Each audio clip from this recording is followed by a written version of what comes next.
On the WHAS 11 team tonight, a focus team investigation. As Louisville leaders get more vocal about the city's growing gang problem, changes are being made to the group that's known as the Group Violence Intervention Program, or GVI. This program has been criticized for being too slow and not reaching enough people. Tonight, Focus investigator Travis Breeze has an exclusive look inside the program and how they're changing the approach to focus on teenagers. We're tired of it, you know. I don't want your kid to kill my kid or any other person's kid. The corner of Chestnut and Dr. W.J. Hodge Street, where Sharita Smith lost her son. He was a really, kind-hearted person. Police say 16-year-old Tyree Smith was an innocent bystander, hit in a drive-by shooting intended for another teenager. He said, "Mom, I've been shot," and he was just saying, "Please get her, I'm gonna die." With so many kids involved, it became a rallying cry to stop the loss of young lives. The moment I seen my son on the ground and I knew that he was a victim of gun violence, I knew I didn't want this to happen to no other person. While gang affiliation has not been mentioned in this case, the city is trying to put Tyree's story in the minds of gang members to show them the pain gun violence is causing. We'll go as far as we need to go, and we'll give them the message.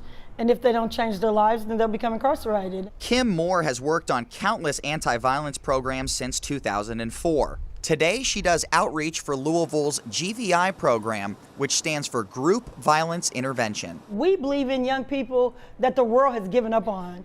They throw them away. We go back and get them. GVI is a violence reduction system that tries to interact with gangs or those who might consider joining in a new way. Law enforcement and prosecutors meet every week to discuss which shootings are gang-related and who could possibly be the next victims. They then send community ambassadors to people at the highest risk to share the city's central message. If you continue down this path of violence, there are legal consequences that are going to be before you.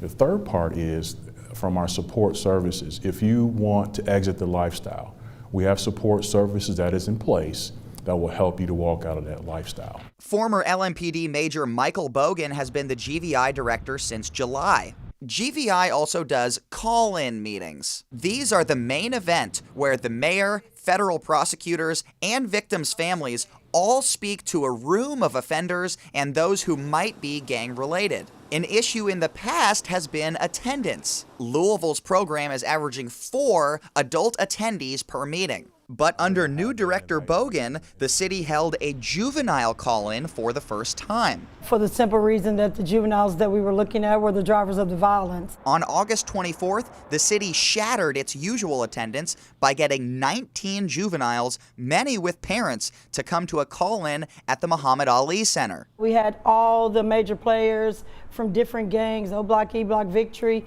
all of those people in the same room at the same time, and we didn't have any kind of chaos at all. I mean, that seems like a huge victory in itself. Smith spoke about her son and believes the meeting was very effective. You could tell some of the ones that were ready to change, like the officers were saying, we know who you are, and kind of once you figured out, what else can you do? With more teenagers hearing the message, the city hopes to change minds. The results will hopefully be a decline in homicides and the number of gangs. What is your assurance that those things are going to go down? What I have to focus on with group violence intervention is what we can control. And this is what we can control. We can control how often do we get our message out to individuals. We can control who the focus is going to be. It's going to come down to individuals making a choice. We're going to do some groundbreaking work, and with Mayor Greenberg supporting us, I think Louisville is going to become a flagship city for the way this work is supposed to look. Director Bogan still plans to have adult call-ins. The city has not had one of those since May 30th when one suspected gang member attended. We have more info about the future plans for those meetings on our website right now. In Louisville, Travis Breeze, WHAS 11 on your side.